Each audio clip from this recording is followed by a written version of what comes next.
Vamos a ir al libro de Marcos, capítulo 8.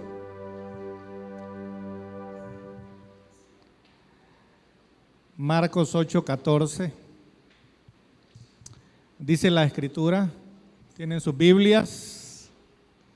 Vamos a darle un par de segundos para que oigo esas hojas de la Biblia, cómo suenan. Dice la palabra, habían olvidado de traer pan y no tenían sino un pan consigo en la barca.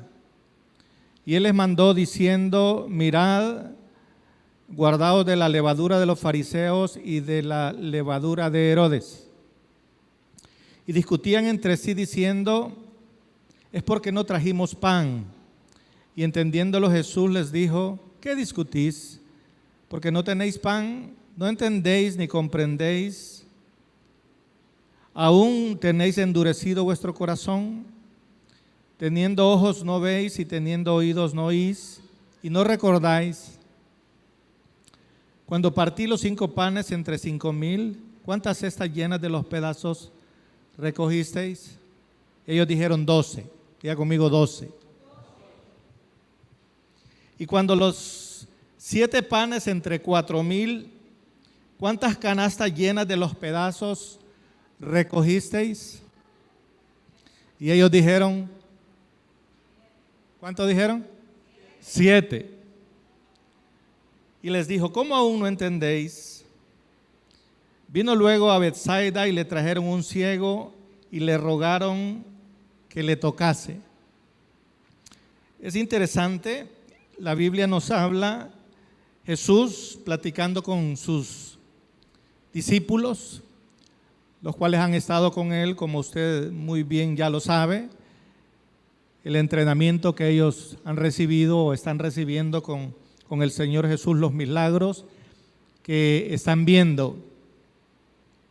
Y llama mi atención que después de que Él tiene esta plática con ellos, porque ellos dicen que habían olvidado llevar pan.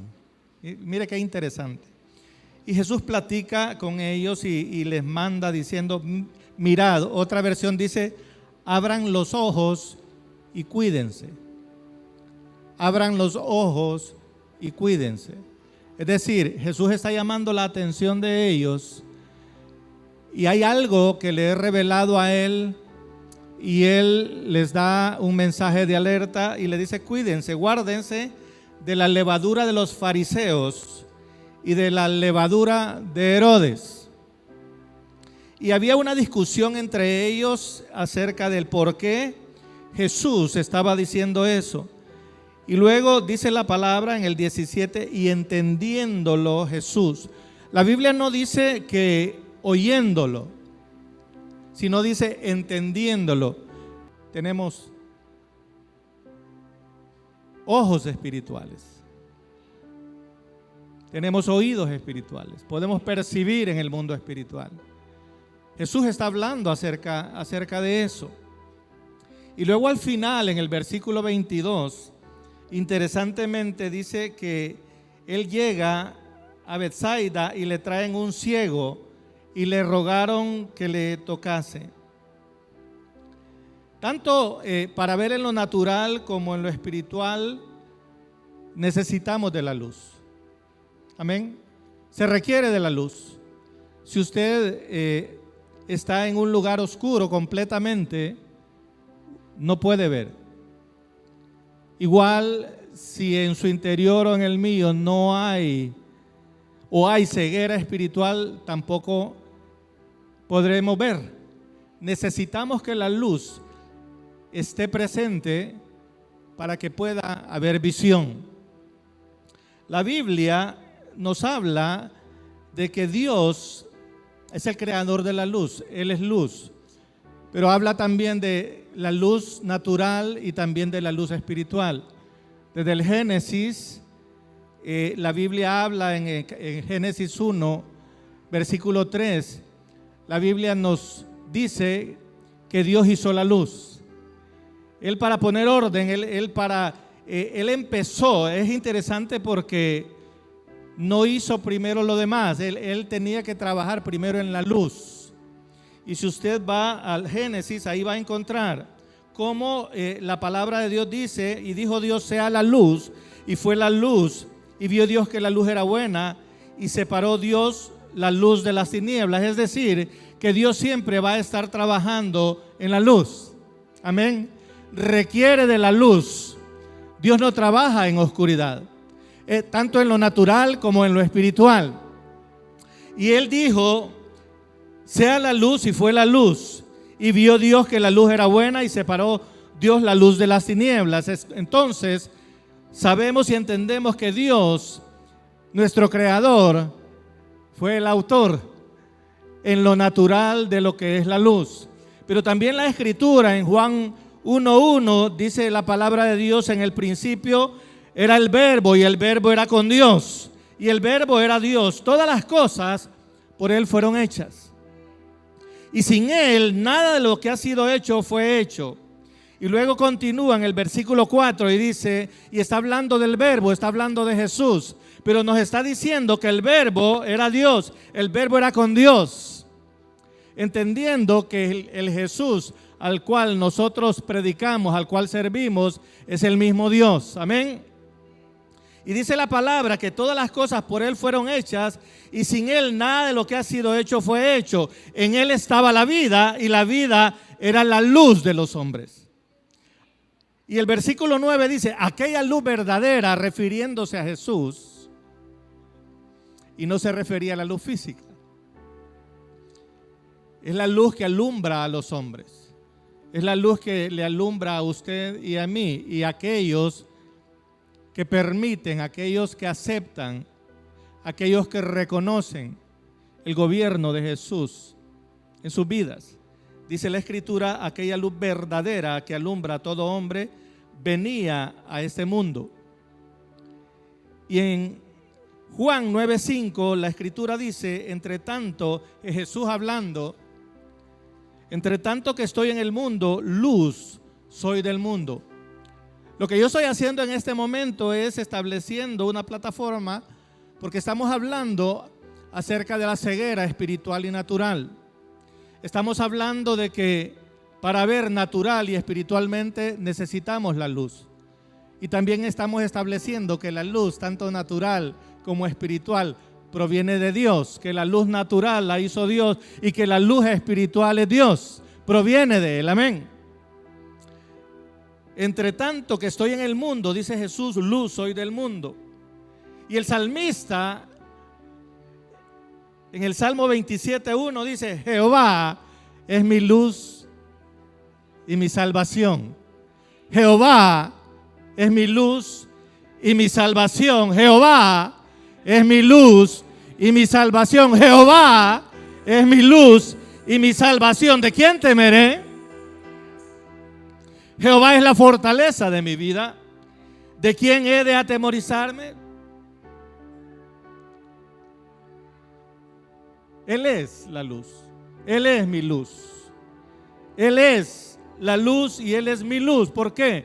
Porque yo he tomado la decisión de que Él gobierne mi vida. Entonces, en este pasaje de la Escritura que hemos leído, se hace mención de esa ceguera espiritual y natural. Ahora, sí se requiere esa intervención de Dios. De hecho, el apóstol en el libro de Efesios está hablando, y hay una oración que hace el apóstol Pablo en el libro de Efesios capítulo 1 versículo 18. Y hay en el apóstol Pablo esa carga por aquellos a los cuales él ha llevado el evangelio, aquellos a los cuales él ha predicado, aquellos a los cuales él ha llevado la verdad que le fue revelada. Y la versión Kadosh, Efesios 1:18 dice, yo oro que Él les dé luz. Es una oración guiado por el Espíritu Santo con la revelación de Dios del apóstol Pablo, y dice, yo oro, y está hablando al pueblo de Dios. ¿Y por qué este hombre está orando porque Él está intercediendo para que el pueblo de Dios tenga luz. Y Él dice: yo oro que Él les dé luz, que alumbre a los ojos de sus corazones. Es decir, muchachos y muchachas, que hemos recibido esa esperanza que se nos ha a la cual nos ha llamado, cuáles son las riquezas en gloria que hay en la herencia que como herederos nosotros tenemos. Necesitamos esa luz de Dios. Esa es la oración de este varón. Es decir, que si hay oscuridad, si hay tiniebla, ahí tiene que llegar la luz de Dios, la revelación de Dios. Usted sabe que los lugares oscuros son lugares fríos, usualmente. Los lugares oscuros son lugares fríos, son lugares donde usualmente, si es muy oscuro, usted pone una planta, se muere. Usted pone algo, de repente lo que hace es que se enmohece, porque son lugares también húmedos. Son lugares húmedos, pero donde hay luz, usualmente todo crece. Todo crece. De hecho, se requiere, las plantas, los seres humanos necesitamos de la luz natural para que nuestro cuerpo pueda también nutrirse de todo lo que hay ahí. Necesitamos esa luz. La luz natural la requerimos para que podamos crecer. También necesitamos esa luz espiritual, esa luz que proviene de Cristo Jesús. Ahora, si entendemos que cuando hay oscuridad hay muerte, significa que si usted requiere de luz, si usted tiene un enemigo, ¿de qué manera el enemigo puede hacer de que usted y yo dejemos de brillar? ¿De qué manera el enemigo puede operar para que usted y yo vayamos menguando? La Biblia habla, y usted conoce el versículo seguramente, que dice que no nos unamos en yugo desigual. La Biblia lo dice y lo conocemos. De eso no es el tema el día de hoy, pero ahí dice también que qué comunión tiene la luz con las tinieblas. Por eso lo menciono. No hay comunión entre la luz y las tinieblas. Quiere decir que si usted tiene un enemigo, usted reconoce que tiene un enemigo y quiere que usted mengue, que la luz de Cristo vaya menguando o desaparezca, lo que Él entonces va a provocar es que agentes de oscuridad se acerquen a usted, ¿sí o no? Es enviar esos agentes de oscuridad para que haya una mezcla y que entonces nosotros podamos interactuar, aunque la Biblia le dice que no hay comunión entre la luz y las tinieblas, y no confundamos esto con el hecho de poder acercarnos a aquellos inconversos para hablarles de Cristo Jesús. No se refiere a eso, no se refiere al hecho de que nosotros debemos ser testimonios, al hecho de que nosotros debemos predicar a los perdidos. No está hablando de eso. Está hablando de los vínculos, está hablando de las relaciones que nosotros como hijos de la luz, como hijos de Dios, no debemos hacer negociaciones, no debemos entrar en acuerdos porque no hay comunión entre la luz y las tinieblas. No hay comunión. Ahora, necesitamos estar dispuestos a que Dios alumbre nuestro interior, porque Dios es un Dios todopoderoso. Pero con todo y el poder que Dios tiene, Él no lo va a obligar a usted ni me va a obligar a mí. Dios es respetuoso y nos ha dado el libre albedrío. Y eso es lo lindo de nuestro Dios, porque las decisiones que nosotros tomamos para amarlo a Él son decisiones voluntarias. Amén. Son decisiones voluntarias. Nadie nos obliga. Y si usted está obligado, entonces hay problema. Si usted dice, no, es que yo amo a Dios porque si no me pega mi papá o mi mamá, porque me obligan. No, es que, esto es algo voluntario, tiene que nacer tiene que estar en su interior. Usted y yo debemos tomar la decisión y de entonces debemos permitir que el Dios eterno, que el Espíritu Santo venga y alumbre nuestro interior. Tenemos que darle el permiso.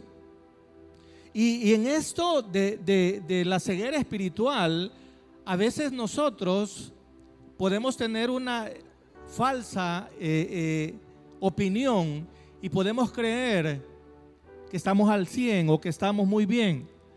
Y había un conflicto en uno de los relatos de la Escritura, y en el libro de Juan, rapidito voy, ahí dice la palabra, no lo busque, que al pasar Jesús vio a un hombre ciego de nacimiento. Volvemos a esa comparación que hace la Escritura, que Jesús, que se provoca en las Escrituras de la ceguera espiritual y la ceguera natural.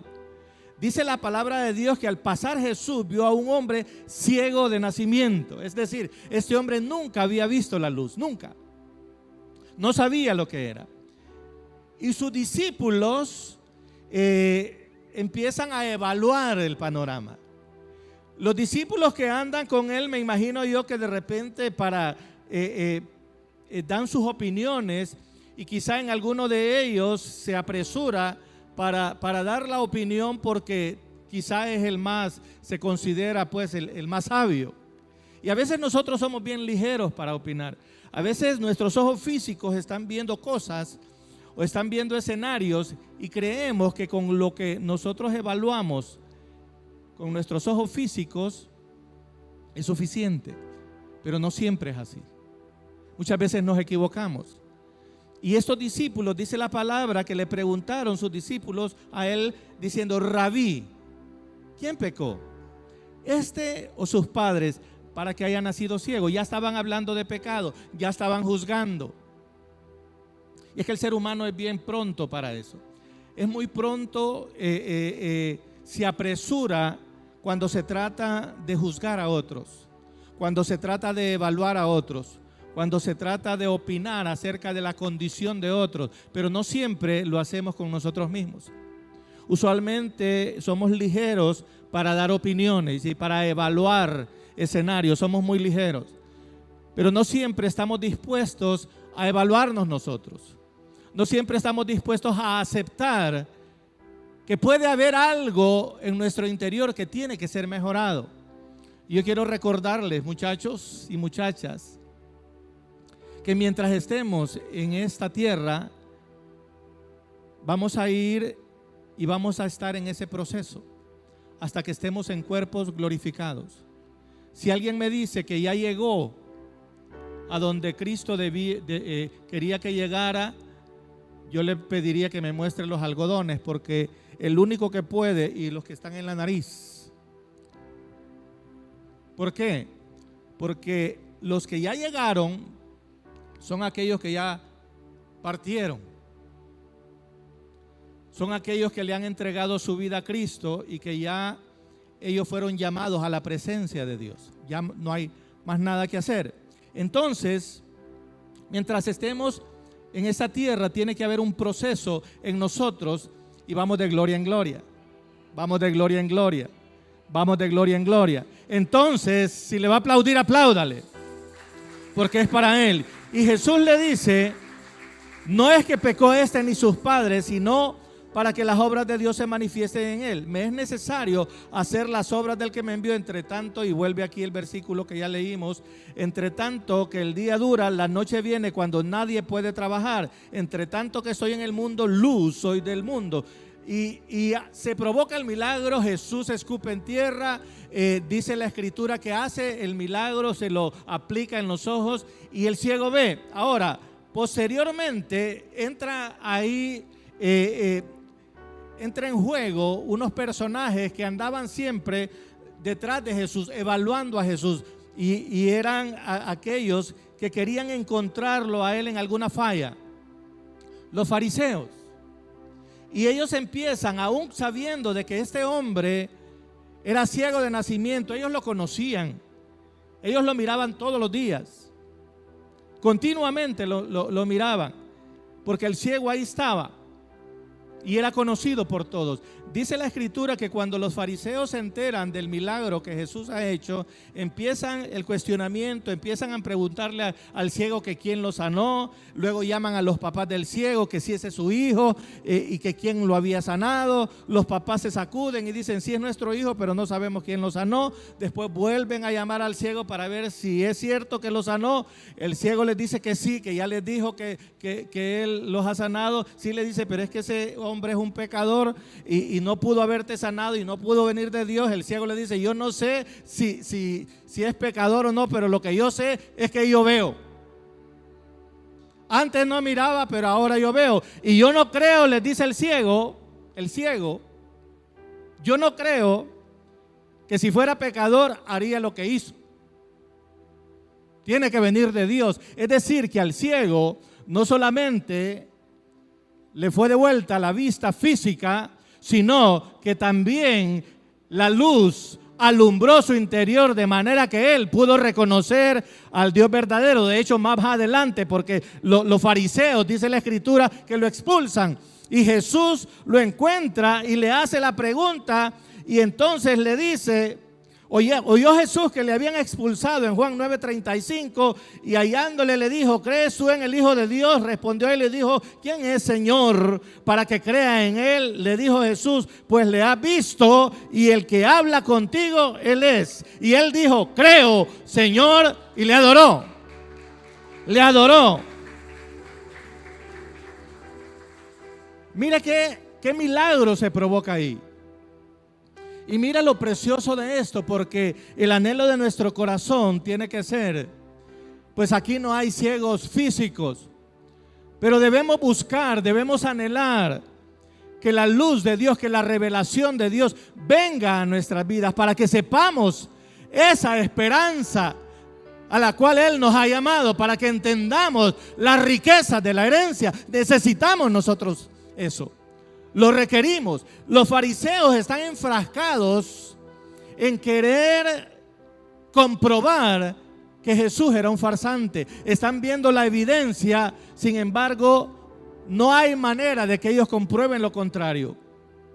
Y después de todo eso que hablan con los padres, que llaman de nuevo al ciego, que lo expulsan, dice la Escritura en 9:39, dijo Jesús, para juicio he venido yo a este mundo, para que los que no ven, vean, y los que ven sean cegados.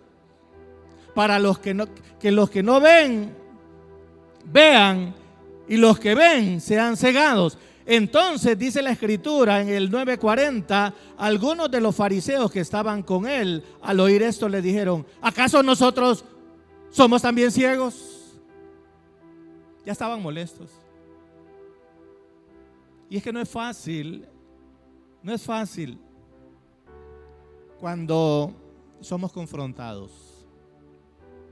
Se requiere sencillez de corazón, se requiere humildad para aceptar que todavía nos falta algo.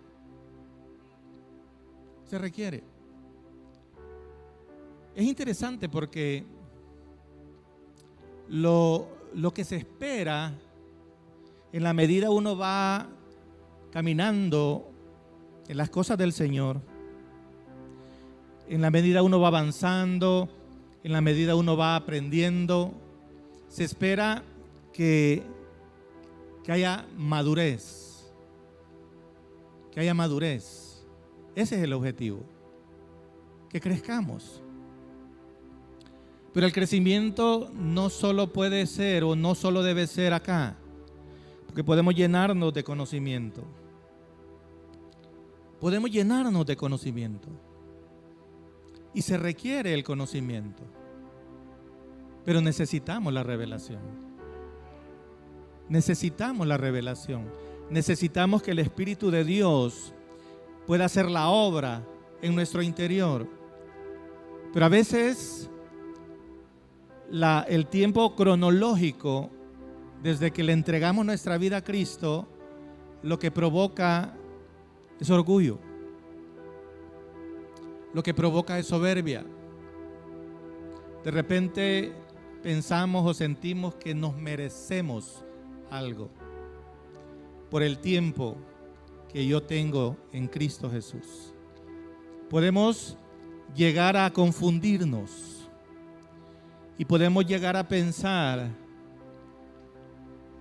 que este asunto es por obras y es por gracia.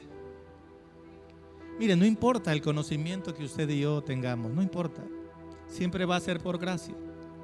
Siempre va a ser por gracia. Y muchas veces, a pesar de, y lo pongo entre comillas, del conocimiento que se pueda tener, lo que está actuando en nosotros es la misericordia de Dios. Porque si fuera por lo que nos merecemos, ya ratos que hubiéramos sido consumidos. La Biblia dice que si no fuera por su misericordia, ya hubiéramos sido consumidos. Y a veces necesitamos que se nos confronte. Necesitamos que alguien, y eso es a todo nivel, eso es a todo nivel. Necesitamos que alguien venga y nos diga. ¿Sabe? De noche las cosas se ven mejor. Es decir, viendo, si nos referimos a la belleza, hay cosas que no se perciben cuando estamos en la noche. Usted puede ver a una persona, puede verle su rostro y usted lo ve impecable, pero en la mañana, a la luz del día, usted se va a dar cuenta que no es tan impecable como usted pensó. Y puede llevarse sorpresas. Cuando hay oscuridad, muchas veces se distorsiona la realidad. Se distorsiona. Y podemos confundirnos. Por eso es que el enemigo le interesa que en nosotros prevalezca eso. Y que quizá no haya un pecado como los conocemos, tan grandes, aunque no hay pecados grandes ni pequeños. Quizá no haya asesinato o cosas de esas fuertes, pero podemos estar separados de Dios, porque dice la Escritura que Él resiste a los soberbios. Y qué cosa tan triste que Dios pueda, que no nos quiera ver. Yo no sé si en algún momento ha visto usted ese gesto. Puede ser que lo ha visto con otros, que lo ha percibido de alguien, o usted mismo pudo haber sido objeto de rechazo. Y qué feo es que a alguien le no, mira, no te acerques. Mira, no te quiero ver. Mejor fuera de mi vista. Y tal vez de una manera más grosera, más fuerte. Y lo más difícil en una situación de esa es cuando la persona que se lo está diciendo es alguien que usted ama, o que le interesa, o que hay un vínculo con esa persona. Entonces Dios, la Escritura dice que Dios resiste. Le dice, no, yo con los soberbios, con los altivos, yo no quiero nada. Entonces necesitamos nosotros tener corazones sencillos para permitirle a Él y que Él pueda entrar en nosotros. Y dice la palabra de Dios, entonces, que estos fariseos que estaban con Él al oír esto le dijeron, ¿acaso nosotros somos también ciegos? Como quizá de repente alguien pudiera pensar, pastor, usted está predicando de ceguera, pero yo tengo una visión 20/20, natural y espiritual. Pero Jesús les respondió, si fuerais ciegos, no tendrían pecado. Es decir, si ustedes pudieran reconocer que necesitan luz, que hay ceguera todavía, pero que necesitan, lo aceptan. Si fuerais ciegos, dice la Escritura, no tendrían pecado. Mas ahora, porque decís, vemos, vuestro pecado permanece. Entonces Jesús habla con ellos y les hace ver de que hay una condición en ellos que les impide aceptarlo a Él, porque no lo reconocen, porque no lo ven como Dios, porque no lo ven como Señor, porque no lo aceptan como el enviado del cielo. La Biblia lo habla en Juan, la Biblia lo dice, que a los suyos vino y los suyos no le recibieron. Es decir, Jesús fue enviado. La Escritura habla desde el Antiguo Testamento, se está hablando de la venida de Cristo Jesús. Los escribas sabían, ellos conocían, ellos sabían que iba a venir un Salvador. Pero cuando vino ese Salvador, lo que ellos se imaginaban era muy diferente, por lo tanto, lo rechazaron. Y como lo rechazaron, dice la Escritura, pero a todos los que lo recibieron, a los que creen en su nombre, se les dio potestad de ser hechos hijos de Dios. Es decir, que a ellos nosotros le debemos esta salvación tan grande. Dios nos habla de que así como Jesús es la luz, como Dios hizo la luz, usted y yo también somos la luz. Somos luz.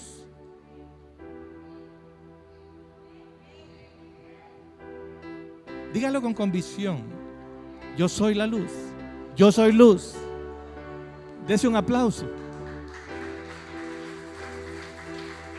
Y dice la Escritura en Mateo 5:14, vosotros sois la luz del mundo. Una ciudad asentada sobre un monte no se puede esconder, ni se enciende una luz y se pone debajo de un almud, sino sobre el candelero y alumbra a todos los que están en casa. Así alumbre vuestra luz delante de los hombres, para que vean vuestras buenas obras y glorifiquen a vuestro Padre que está en los cielos. Y en Primera de Tesalonicenses dice, todos ustedes son hijos de la luz y del día, no somos de la noche ni de la oscuridad. Todos ustedes son hijos de la luz y del día. No somos de la noche ni de la oscuridad. No debemos pues, dice la Escritura en Primera de Tesalonicenses 5:6, no debemos pues dormirnos como los demás, sino mantenernos alerta y en nuestro sano juicio. Oiga bien esta palabra. Los que duermen, de noche duermen, y los que se emborrachan, de noche se emborrachan.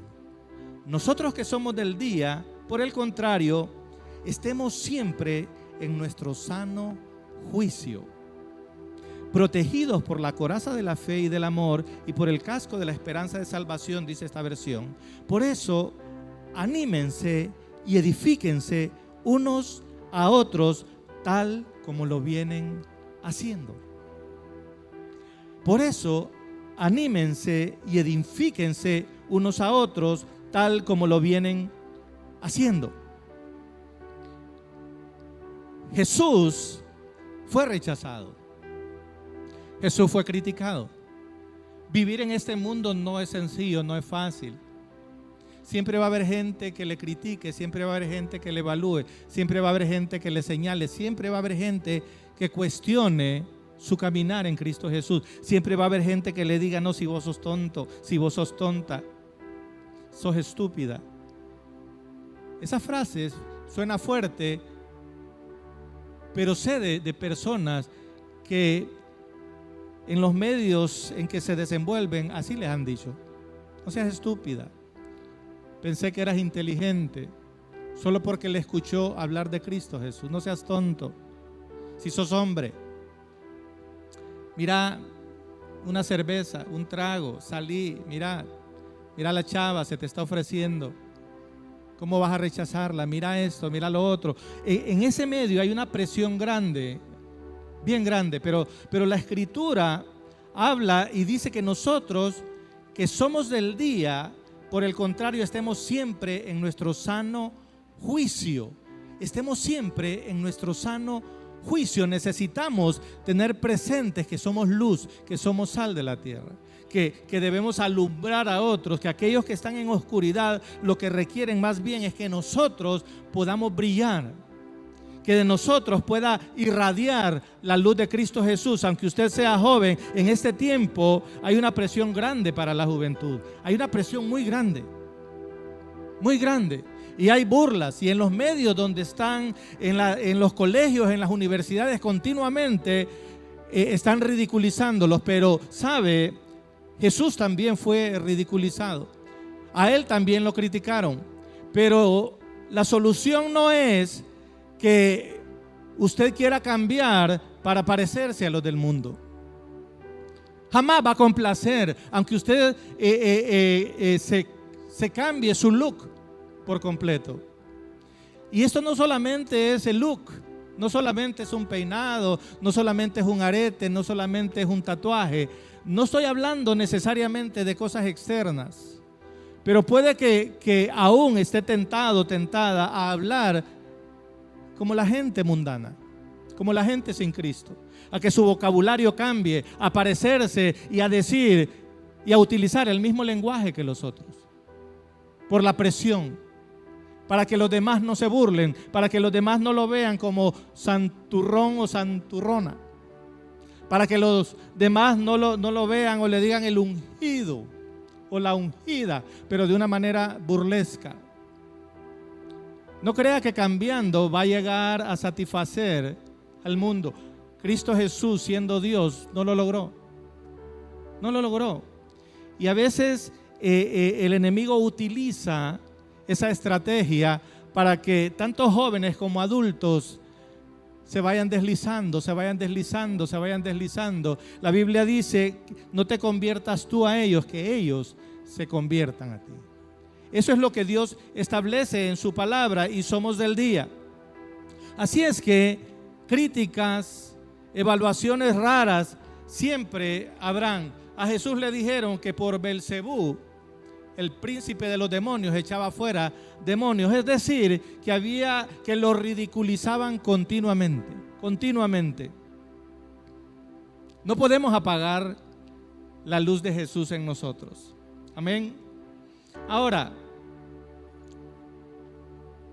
Jesús está en una plática con ellos. Y mire qué interesante, Jesús está en una plática con los discípulos y está hablando y Él le dice que, se lo voy a leer de nuevo, él habla y le dice, ¿qué discutís?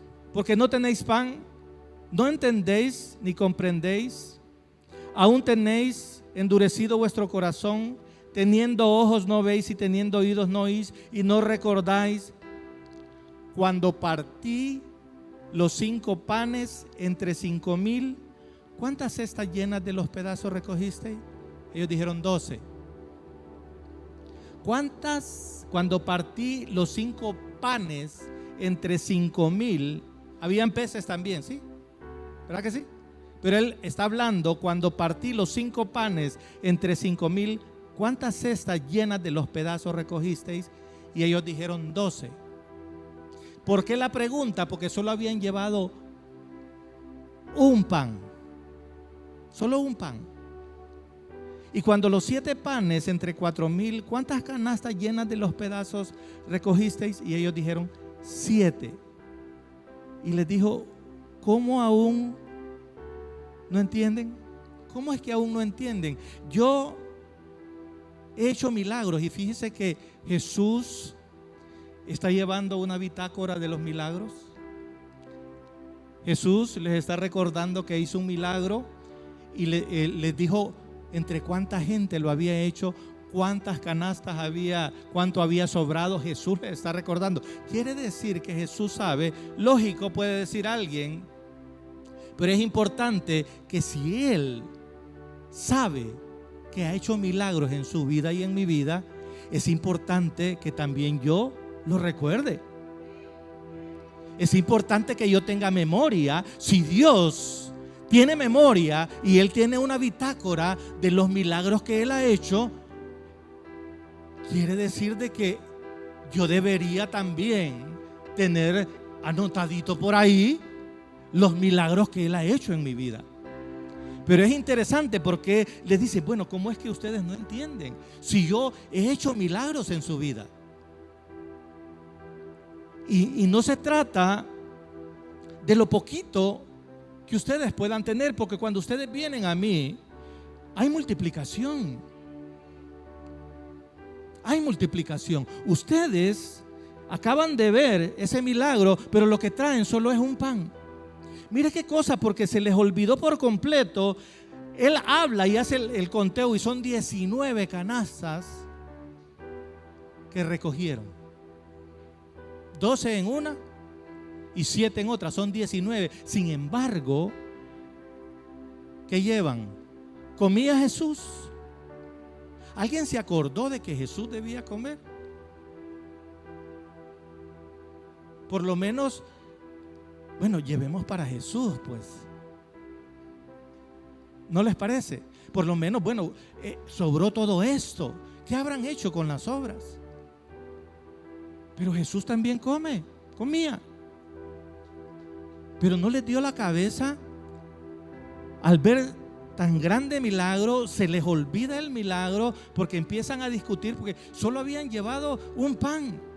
Ni siquiera habían tenido el cuidado de llevar algo para darle al maestro, para darle de comer al maestro. Con todo y lo que había hecho, que lo sacó de la depresión, que le dio trabajo. Cuando estaba desempleado, le dio empleo.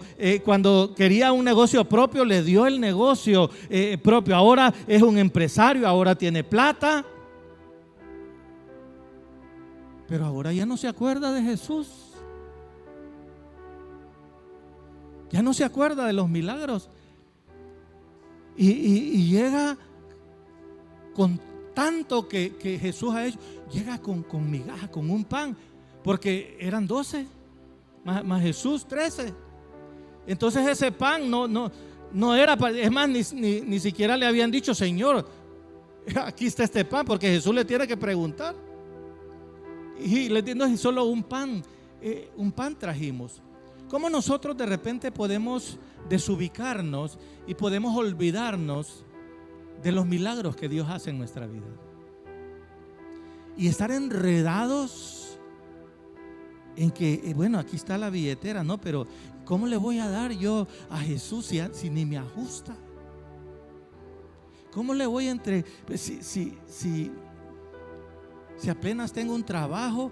Y es más, cuando me viene el sueldo, solo me sale una miseria. ¿Cómo le voy a dar a Dios? Pobrecito yo. Si más bien Él tiene que darme, pero ya le dio.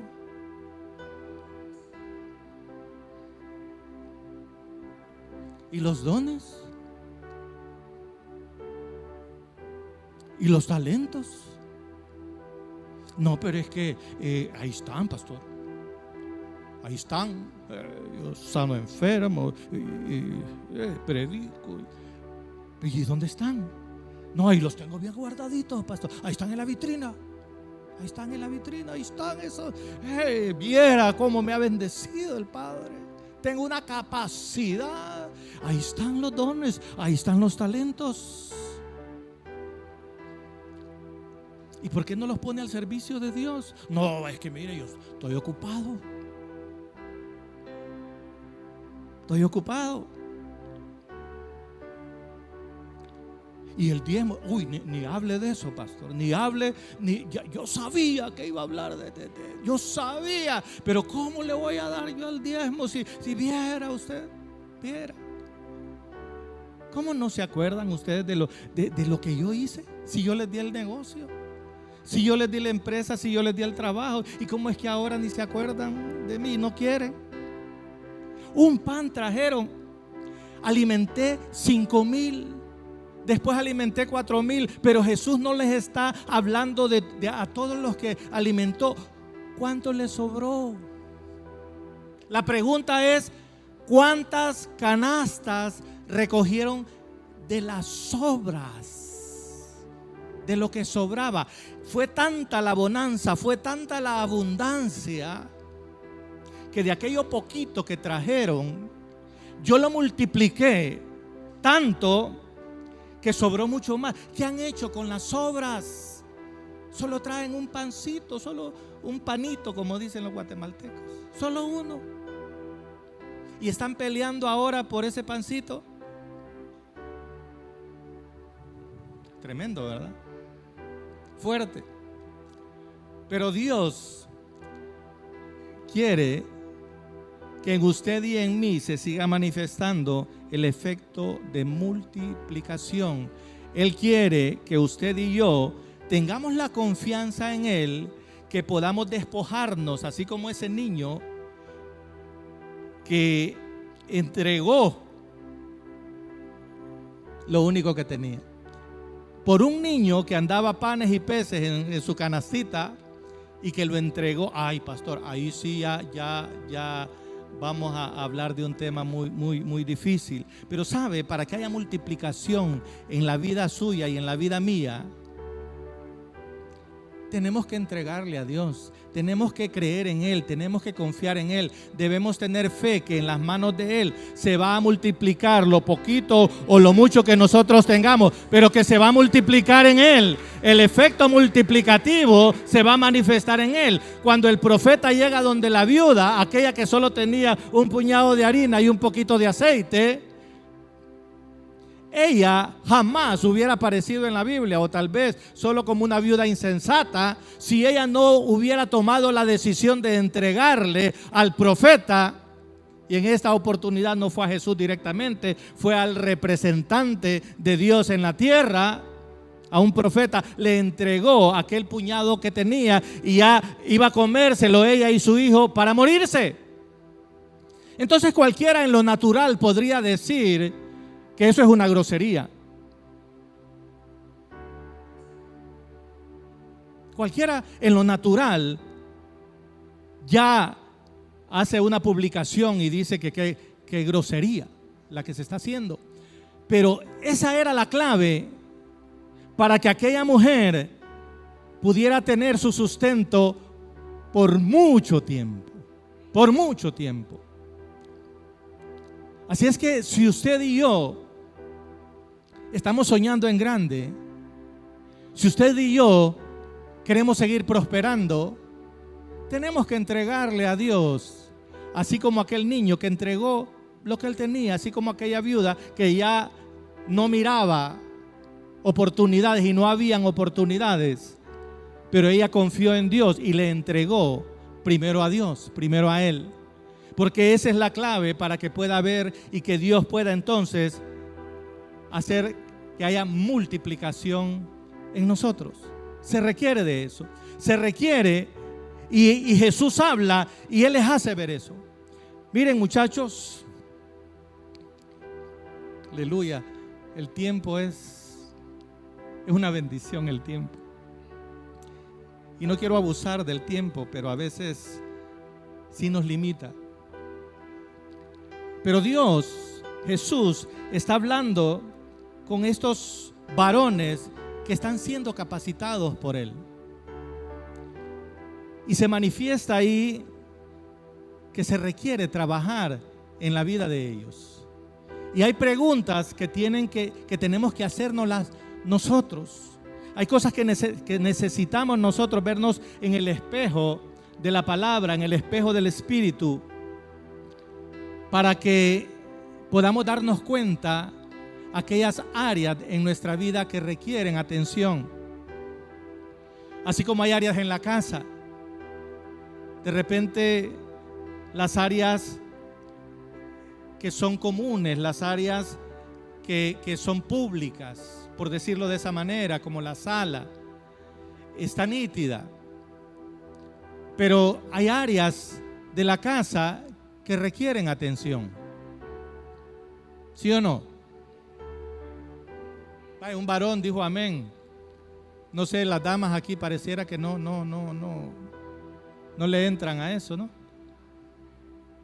Hay áreas de la casa que requieren atención. Así también en nuestra vida necesitamos nosotros que el Espíritu Santo alumbre para que podamos mejorar cada vez. Jesús estaba hablando con sus discípulos, ellos acababan de ver el milagro. Hay a veces tanta insensatez en el ser humano que Dios lo bendice una y otra vez, una y otra vez, una y otra vez, pero es así como insaciable. No está contento, no está satisfecho.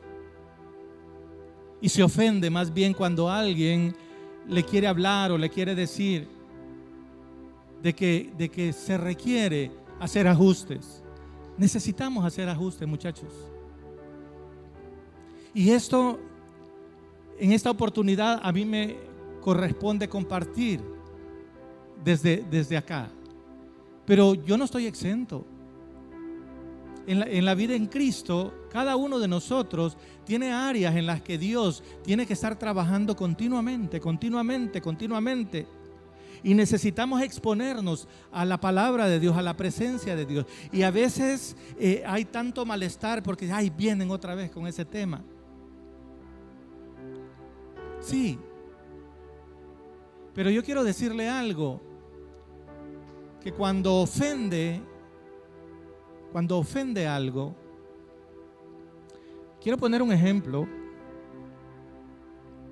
y quizá lo he hecho en alguna ocasión, pero con el permiso de Jonathan, quiero poner, no se preocupe Jonathan, que no voy a decir nada.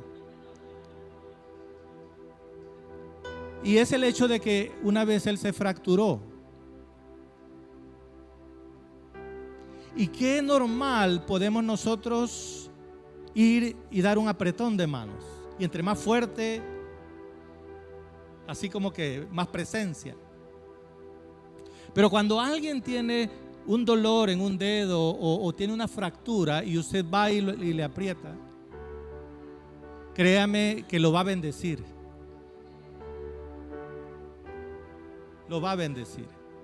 Y quizá alguien más de acá ha tenido esa experiencia. Cuando tiene un área que duele, cualquier roce.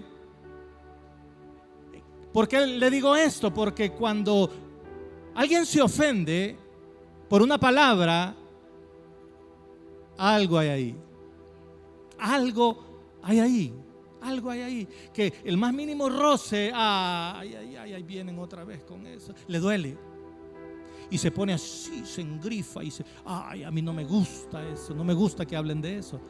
Algo hay ahí, permítale al Señor, si ese es el caso de alguien, y no de esta palabra propiamente, sino que en algún momento se está ofendiendo, permítale a que el Espíritu Santo alumbre y que pueda sanar esa área, porque de repente hay que tratarla, hay que tratar eso, porque si no, eso puede traer mayor daño.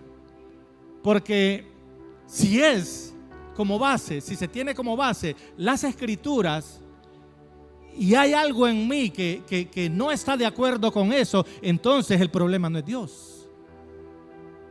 El problema nunca va a ser Dios.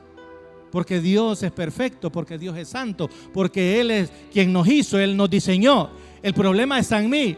Y de repente hay algo que yo no entiendo, pero el que yo no entienda no significa que eso es error. Puede ser que yo no lo entienda, puede ser que yo no crea que el aire, como no se ve, no existe. Pero si me tapan la nariz y la boca, me voy a dar cuenta que la opinión mía no es la correcta, porque me muero sin aire. Entonces necesitamos nosotros permitirle al Dios eterno que alumbre nuestro interior. Y Él dice, ¿cómo es que aún no entienden? Y dice la palabra de Dios que aquel ciego que le llevan, él viene, hace lodo, dice la Escritura, escupiendo en sus ojos, le puso las manos encima y le preguntó si veía algo. En el libro de Marcos. Él mirando dijo, veo los hombres como árboles, pero los veo que andan. Luego le puso otra vez las manos sobre los ojos y le hizo que mirase y fue restablecido y vio de lejos y claramente a todos. Y lo envió a su casa diciendo, no entres en la aldea ni lo digas a nadie en la aldea. No entres en la aldea ni le digas a nadie en la aldea. Jesús no quería que aquel al quien él había sanado volviera a ese lugar. Habían cosas en ese lugar que lo podían hacer volver a la condición en que estaba, aunque ya había sido sanado. Pero también a veces Dios nos tiene que sacar, porque dice la Escritura que para sanar al ciego lo sacó de la aldea. A veces necesitamos que nos saquen de nuestra zona de confort. Estamos tan cómodos, estamos tan bien, que se requiere que algo ocurra, que salgamos de esa zona de confort para que le prestemos atención al Dios eterno y que se pueda provocar un milagro en nuestras vidas. Y sabe, no solamente lo saca, hace el milagro, sino que también le dice: no regreses ahí. No regreses ahí. Si tú regresas ahí, corres peligro de que tu vida vuelva a la condición en que estaban antes. Solo quiero terminar. Quiero terminar con este versículo. Y quiero recordarle lo que la Escritura habla en 2 de Corintios. Y él dice: el que da semilla al que siembra y pan al que come. Esto continuamente lo oímos. El que da semilla al que siembra y pan al que come, proveerá y multiplicará vuestra sementera y aumentará los frutos de vuestra justicia, para que estén enriquecidos en todo, para toda liberalidad, la cual produce por medio de nosotros acción de gracias a Dios. Es decir, aquellos que son sembradores,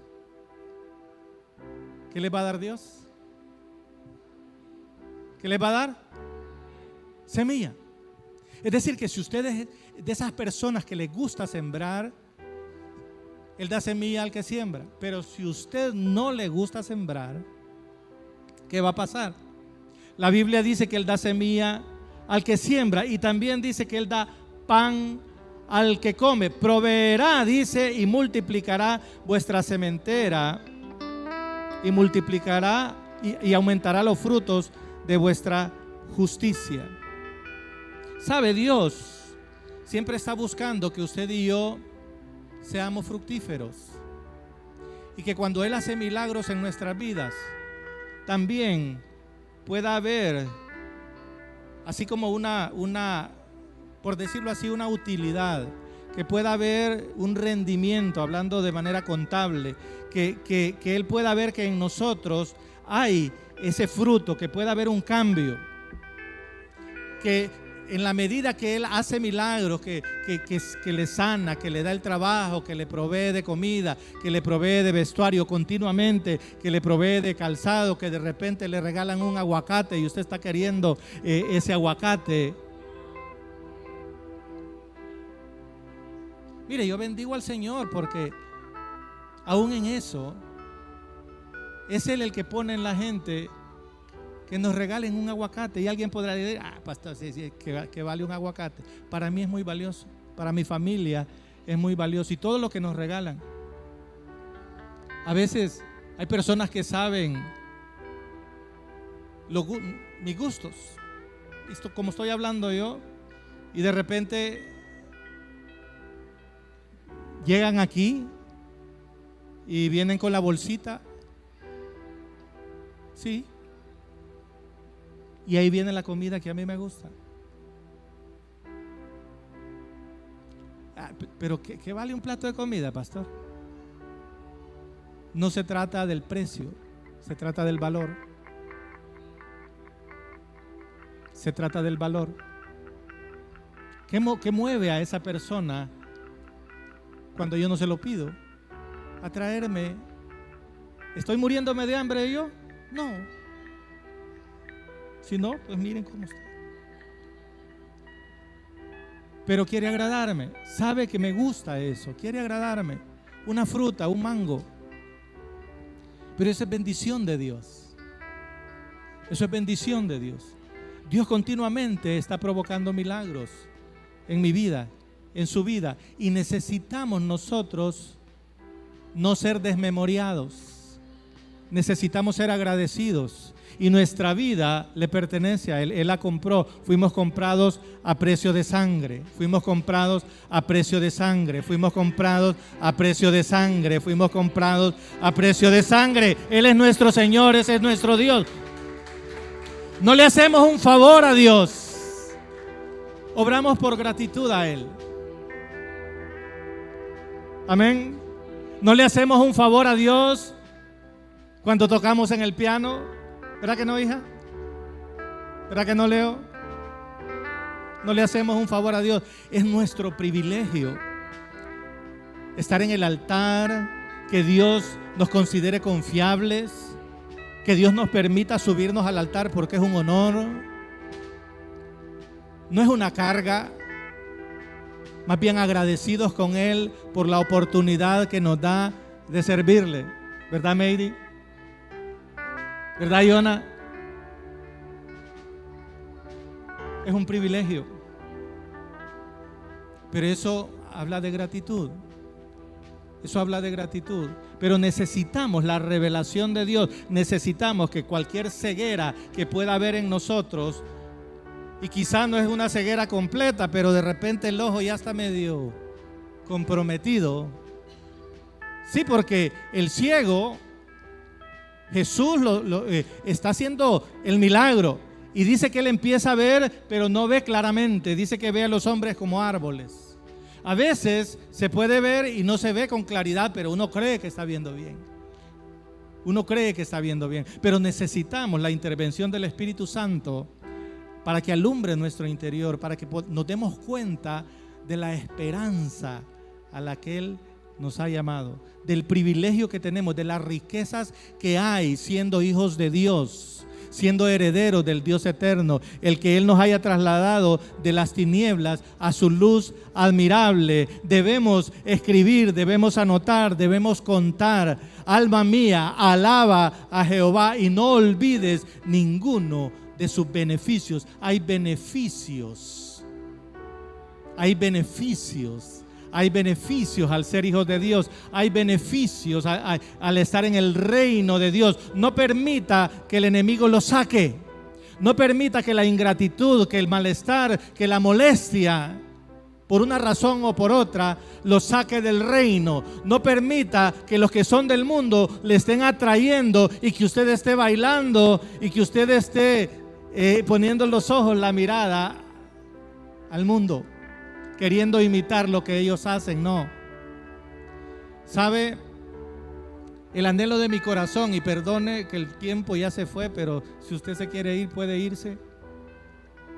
Perdone, no lo quiero ofender, pero uno de los anhelos míos sin Cristo era llegar a adulto y bien adulto bailando. Mire mis sueños. Las discotecas para mí eran una pasión. El baile, para mí, yo decía que la música la llevaba en la sangre. Era una cosa tremenda, que si yo no salía un fin de semana era un desasosiego terrible, terrible, terrible, terrible. Y disfrutaba discutir con los cristianos. Y les decía, y los retaba, y les decía: díganme, ¿dónde hay un versículo en la Biblia que me prohíbe bailar? Díganme. Nunca pudieron darme uno. Pero esto no es un asunto de que haya o no haya un versículo en la Biblia que le diga literalmente: no baile para el mundo. Es el hecho que cuando Dios viene a su vida, usted no se puede mezclar, usted no se puede comprometer, usted no puede negociar o no debe negociar. ¿Por qué, pastor? Si el Espíritu Santo habita en usted, porque la Biblia dice que nosotros somos templo y morada del Espíritu Santo. ¿Usted cree que el Espíritu Santo está con usted o con alguien que empiece a hacer movimientos o esté escuchando música o bailándole o danzando, si lo quiere poner de otra manera, a alguien que no es Él? Alabadle con címbalos, alabadle al son de trompeta, alabadle con pandero, alabadle con danza, alabadle al son de bocina. Todo lo que respira, alabe ¿a quién? A Jehová, a Jehová, a Jehová. Y cuando yo le entregué mi vida a Cristo, Él hizo la obra. Él hizo la obra en mí. Y es mi oración de que siempre esté ese anhelo en mi interior de agradarlo a Él. Porque esto es un asunto de convicción. Es convicción nada más. Yo no le puedo convencer a usted, ese fue mi caso, le hablo de mi testimonio. De mi testimonio. Cuando llegue a viejo, decía yo, con mis hijos, aleluya, voy a estar ahí disfrutando con mis amigotes, bailando con la rubia con cuerpo o la morena, ¿verdad? Que en aquel tiempo se decían las cervecitas. Y esa era la visión a futuro, la visión profética que yo tenía de mi vida sin Cristo. Sin embargo, bendigo al Dios eterno, que la visión de Él y lo que Él había diseñado para mí fue muy diferente, muy diferente, muy diferente. Pero yo lo alabo a Él. Yo bendigo el nombre del Señor.